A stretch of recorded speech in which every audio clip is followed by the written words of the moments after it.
안녕하세요. 결혼한 지 3년 만에 이혼녀가 되어버린 30대 여성입니다. 뭐든지 경험해보면 피가 되고 살이 된다지만 제가 살면서 이런 일까지 겪었어야 하나 싶을 정도로 지금도 어안이 벙벙할 뿐이에요. 그리고 이제 와서 이런 말이 다 무슨 소용인가 싶지만 솔직히 처음부터 친정부모님은 사윗감인 전 남편을 탐탁치 않아 하셨거든요. 하지만 그때는 모든 부모들 눈에는 자기 자식이 최고로 보인다잖아요? 그래서 저희 부모님도 그러시는 거라고 크게 신경 쓰진 않았는데 제가 정말로 어리석었네요. 남편하고 처음 만난 건 제가 카페에서 아르바이트를 하던 때였어요. 사실 저는 원래 그래픽 디자이너라는 직업을 가지고 프리랜서로 활동하고 있었는데 제가 하는 일이 뭐랄까 성수기 비수기가 있다고 해야 할까요? 그래서 일이 많은 달에는 정말 눈코 뜰 새 없이 바쁘고 또 일이 없는 달에는 이렇게 한가해도 되나 싶을 정도로 일이 없기도 해요.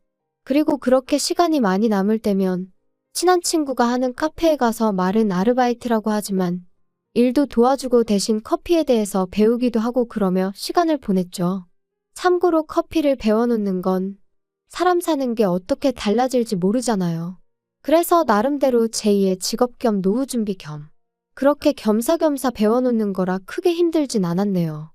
아무튼 남편이 제가 너무 자기 스타일이라며 번호를 물어봤는데 솔직히 나이 31에 그런 소리를 들으니까 상황 자체가 웃기기도 하고 재밌더라고요.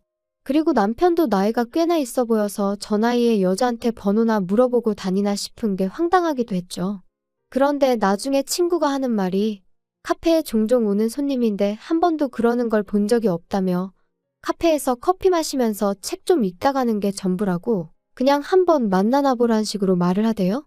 그리고 사실 저도 그 무렵엔 연애는 해야겠는데 어디서 만나야 할지 감은 안 와서 그렇다고 어디다 소개팅 좀 해달라고 하자니 부담 주는 것 같아서 껄끄럽고 아무튼 생각이 많았거든요. 그래서 며칠 고민하다 결혼하자는 것도 아닌데 그래 한번 만나나 보자 그렇게 된 거였어요. 그리고 카페 밖에서 만나서 얘기를 좀 해보니까 남편도 나름대로 며칠이나 고민하다가 용기를 내서 제 번호를 물어봤던 거더라고요. 아무튼 이후로 저희는 커피와 책을 주된 주제로 하며 자주 시간을 보냈는데 솔직히 몇 년을 알고 지냈던 것처럼 대화가 잘 통했어요. 그리고 서로 공통된 주제가 있다 보니 같이 있는 시간은 늘 즐거웠고 헤어지기가 아쉬울 뿐이었죠. 그래서 사귄 지 1년이 넘어가면서는 자연스럽게 결혼 이야기까지 주고받게 되었는데 하루는 남편이 그러더라고요. 실은 자기한테는 아픈 형이 있다고요. 남편의 형, 그러니까 아주버님은 남편보다 2살이 많았고 남편과 사이도 좋았다고 해요. 명문대를 다니던 시부모님께는 누구에게라도 자랑하고 싶은 그런 아들이자 남편에게는 존경하고 따를 수밖에 없는 형이었다면서요. 하지만 아주버님 나이 23, 친구들과 떠났던 여행에서 불의의 사고를 당했고 이후로는 침대를 벗어날 수 없는 상황이 되었던 거죠. 아버님 또한 하시던 일마저 그만두시고 아주버님을 돌보게 되셨고요. 참고로 어머님께서는 입버릇처럼 당신은 원래 몸이 약해서 힘든 일은 못한다 하시는 분이세요. 그리고 그건 아픈 아들 앞에서도 예외가 없으셨죠. 게다가 그때도 그렇고 제가 남편과 결혼한 이후까지도 병원에서는 다시 일어나는 건 거의 불가능이라고 이야기를 했지만 시부모님은 희망을 버리지 못하셨어요. 그리고 그런 부모의 믿음을 솔직히 어느 누가 비난할 수 있겠어요? 그저 듣는 내내 안타까울 뿐이었죠. 그리고 저는 솔직히 이런 상황을 제가 이해하기만 한다면 저희가 결혼하는 데는 아무런 문제가 없을 줄 알았습니다. 하지만 정말 넘어야 할 산은 그게 아니더군요. 왜냐하면 다른 사람도 아닌 시부모님께서 남편과 제 결혼을 반대하셨으니까요. 어떻게 장남인 아주버님이 아직 장가를 못 갔는데 둘째가 먼저 갈 생각을 하냐면서 말이에요. 그런데 현실적으로 아주버님은 결혼을 논할 상황이 아니었으니 황당할 수밖에 없었죠. 게다가 여기서 끝이 아니었습니다. 그제서야 알게 된 또 하나의 사실은 남편은 그동안 어머님이 자기 월급을 맡아서 관리해주고 계시다면서 저에게 늘 한 1억 정도는 모아져 있을 거라고 했거든요. 거기에 자기 생각엔 그래도 아들이 장가 가는데 설마 하나도 안 해주시겠냐며 5천 정도는 해주실 거라는 거예요. 어머님이 몇 번 직접 말씀하신 적도 있다면서 말이죠. 하지만 웬걸요. 5천을 보태주시기는커녕 그 1억도 못 주신다고 나오셨어요. 너는 아픈 형을 두고는 결혼 소리가 나오냐? 장남인 형이 먼저 장가 갈 때까지 잠자코 기다려. 일에는 다 순서가 있는 법이야. 너 여자의 환장에서는 그러는 꼴라는 못 본다. 괘씸해서 1억도 못 줘. 솔직히 처음엔 정말 남편이 몰랐을까? 알면서 내 앞에서 쇼를 하는 건 아닐까? 저도 사람이니까 실망스러운 상황에 속이 상하면서 한편으론 그런 비뚤어진 생각까지 하게 되더라고요. 그런데 하루는 남편이 정말 제 앞에서 주저앉아 엉엉 우는데 그 우는 소리가 쥐어짜내는 게 아니라 정말 우라가 치밀어서 자기 감정을 어떻게 주체를 못해서 우는 소린 거예요.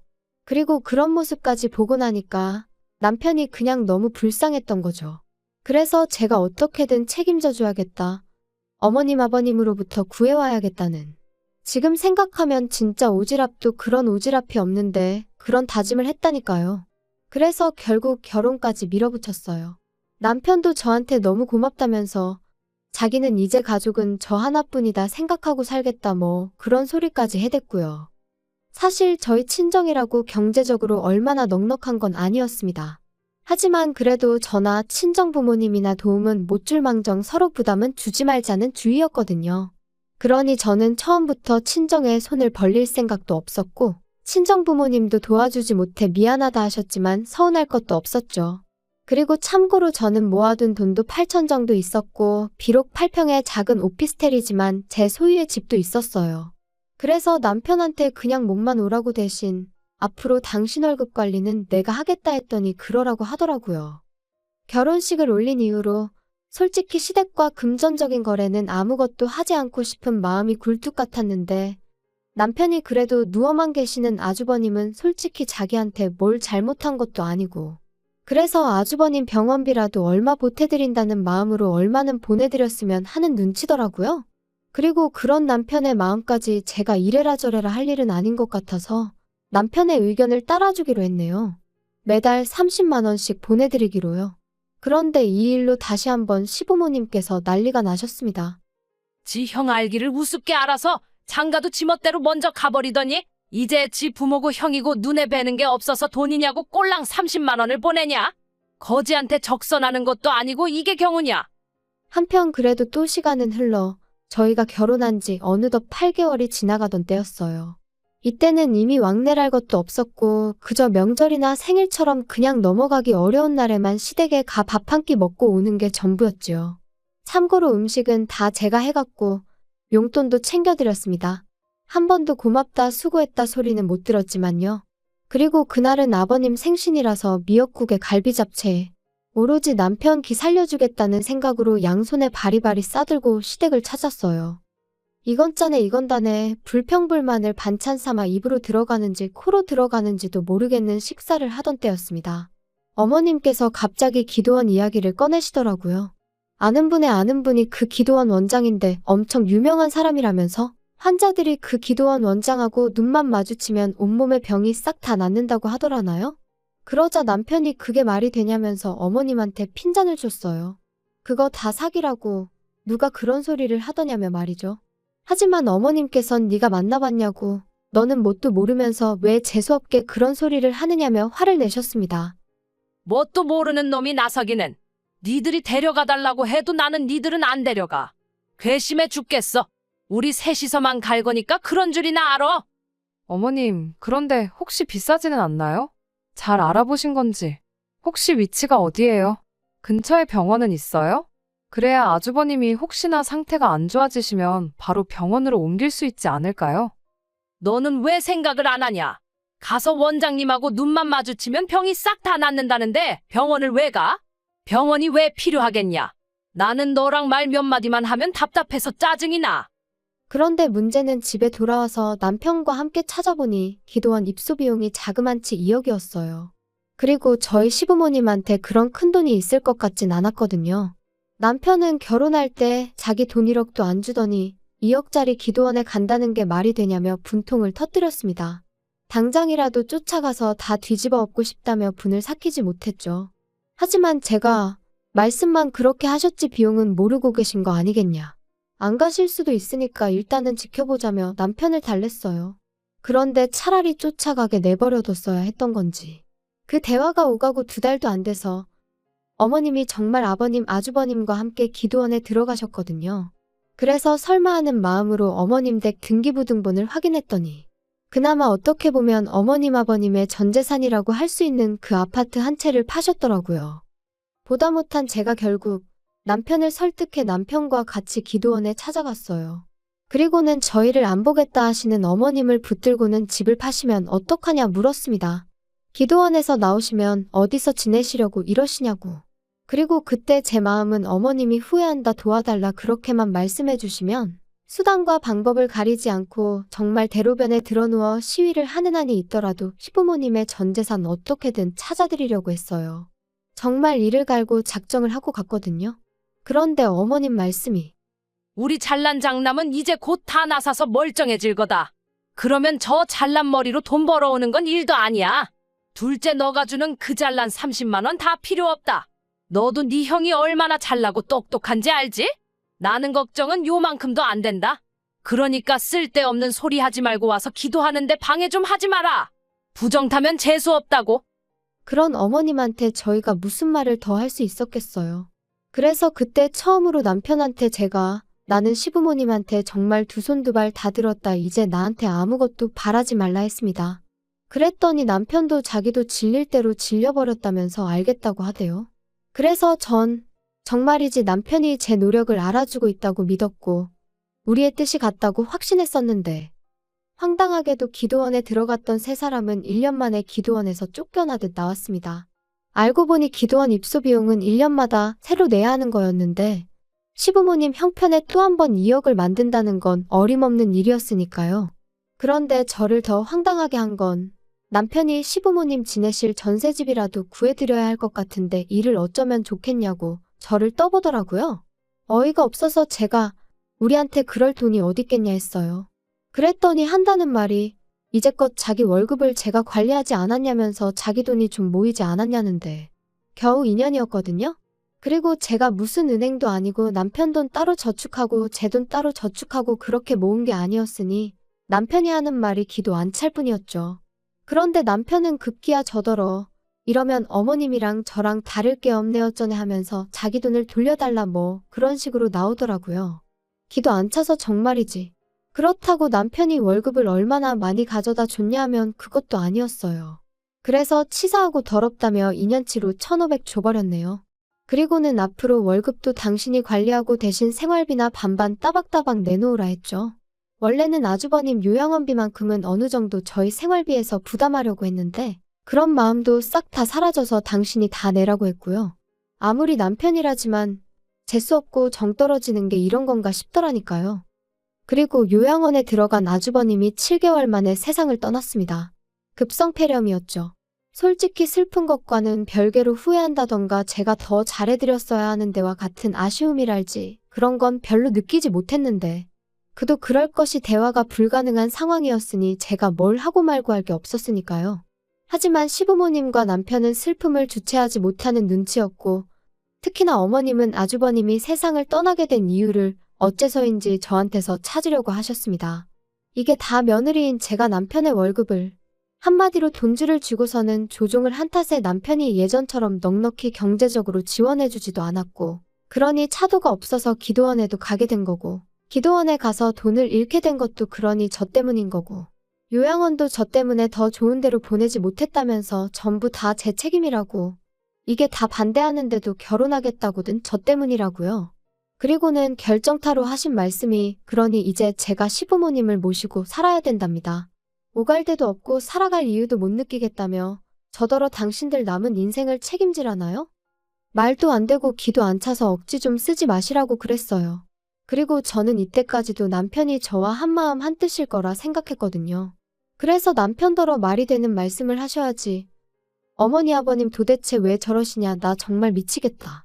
하소연을 했지요.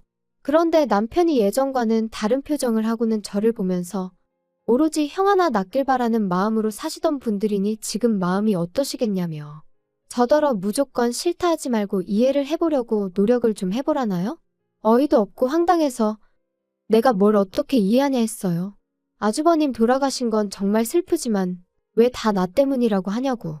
그렇게 따지고 들면 친구들하고 여행을 가게 허락해주신 시부모님이 애시당초 문제 아니냐? 여행만 못 가게 하셨으면 그렇게 다쳐서 누워 계실 일도 없던 거 아니냐? 저도 너무 답답하니까 억지를 쓰게 되더라고요.